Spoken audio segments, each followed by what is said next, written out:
परिवारवाद गिनाते देश के प्रधानमंत्री को सुनिए, इनके ऊपर ध्यान दीजिए। फिर आज मैं आपको पहली बार पूरे देश में भाजपा का परिवारवाद कहां से कहां तक फैला है वो बताऊंगी।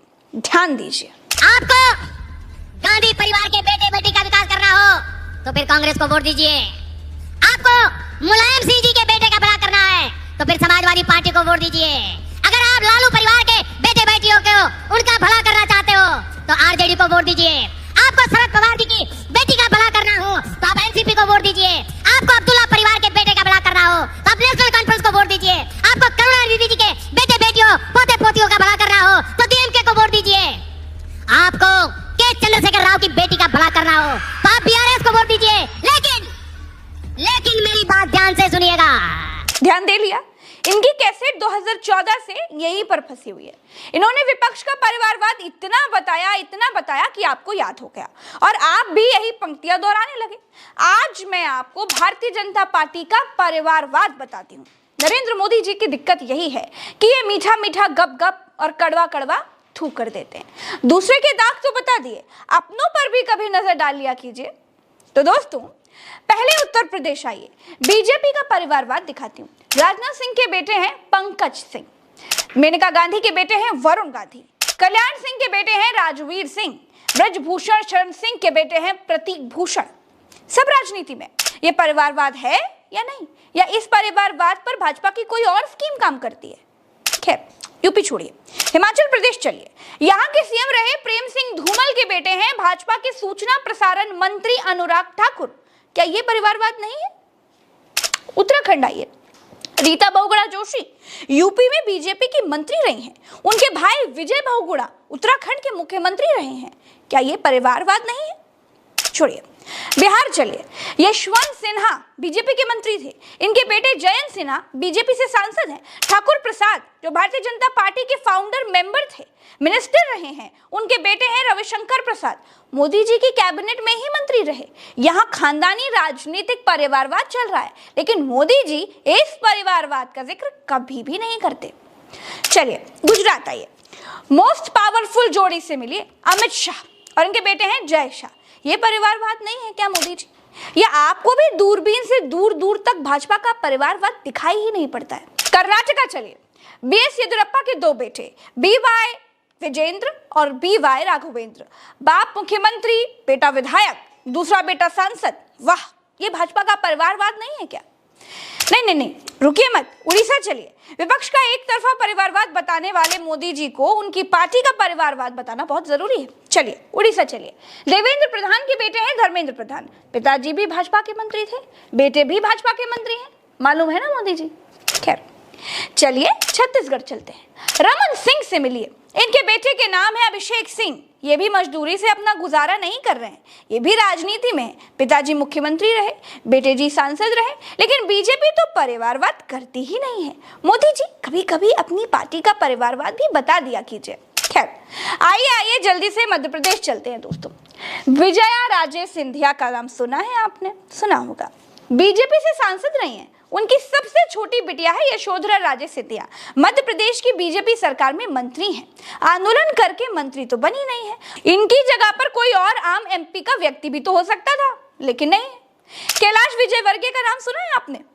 उनके बेटे हैं आकाश विजयवर्गीय। विधायकी लड़ने के लिए चंदा मांगकर पैसे तो लाए नहीं होंगे। मोदी जी, आपकी कृपा पिताजी पर होगी, पिताजी की कृपा बेटे जी पर हुई होगी, और आकाश विजयवर्गीय क्रिकेट खेलने की उम्र में विधायक बन गए। क्या ये परिवारवाद नहीं है? चलिए जल्दी चलिए, आइए राजस्थान चलते हैं।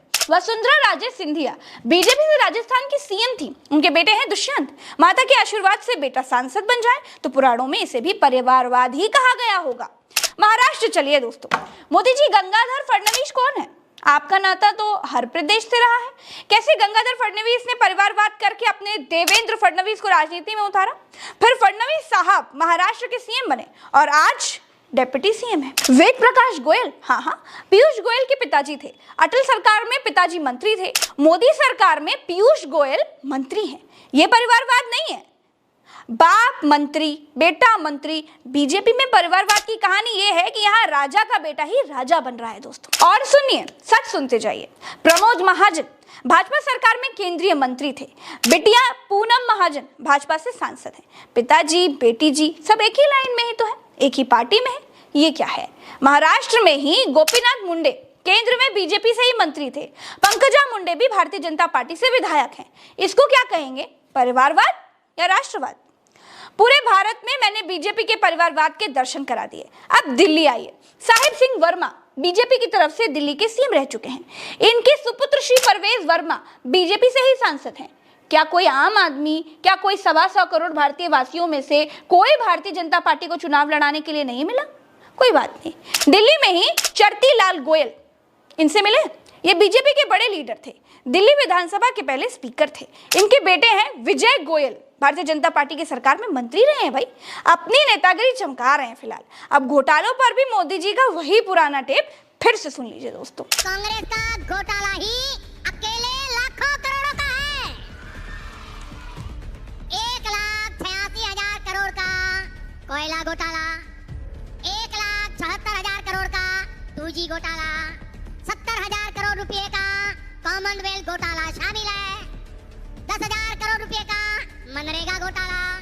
2014 में जिन घोटालों की वजह से कांग्रेस की सरकार चली गई, नरेंद्र मोदी जी 10 साल बाद भी वही घोटाले याद दिला रहे हैं। लेकिन जिस 2G घोटाले की बात नरेंद्र मोदी जी कर रहे हैं, वो घोटाला साबित ही नहीं हुआ। सारे आरोपी बरी हो गए। ये कैसे हुआ भाई? जिस कोयला घोटाले की बात नरेंद्र मोदी जी कर रहे हैं, उसमें छुटपुट कार्रवाई के अलावा कोई बड़ी कार्रवाई तक नहीं हुई।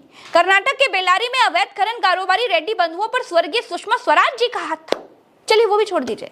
जिस कर्नाटक में भारतीय जनता पार्टी की सरकार को भ्रष्टाचारी कहते हुए लोगों ने नकार दिया, जो सरकार 40% वाली सरकार कही जाती थी, उस भ्रष्टाचार और लूट पर मोदी जी कुछ भी नहीं बोलते। क्यों? मोदी जी मध्य प्रदेश की बीजेपी सरकार पर भी नहीं बोलते हैं। क्यों? शिवराज चौहान की फोटो के साथ 50% घूस के पोस्टर लग रहे हैं। पोस्टर पर लिखा जा रहा है कि 50% लाओ, फोन पे काम कराओ। ईडी, सीबीआई, आईटी सब आपकी है, करवाइए। मध्य प्रदेश भारतीय जनता पार्टी के नेताओं के यहाँ छापेमारी करवाइए। लेकिन नहीं, छापेमारी होगी तो चोर पकड़े जाएंगे, और चोर पकड़े गए तो कांग्रेस के समय का भ्रष्टाचार का गाना कैसे गाया जाएगा? क्योंकि ये बहुत बड़ी बात है कि जनता ने खुद कर्नाटक की ही सरकार को 40% घूस वाली सरकार कह करके नकार दिया, और अब मध्य प्रदेश सरकार को 50% वाली सरकार कहा जा रहा है। लेकिन अब आदत आंख बंद करके ही सब कुछ चंगा है ये कहने की पड़ गई है। तो दोस्तों आज के लिए इस वीडियो में इतना ही। अगर आप भी सच के समर्थक हैं तो मुझे ट्विटर पर @प्रज्ञा लाइव नाम से खोजिए और मुझे फॉलो कर लीजिए। चैनल को सब्सक्राइब करना मत भूलिए। फेसबुक पे देख रहे हैं तो फॉलो कीजिए। इंस्टा पर जुड़ना चाहते हैं तो @प्रज्ञा M96 नाम से खोजिए, जुड़ जाइए। नमस्कार, जय हिंद, जय भारत।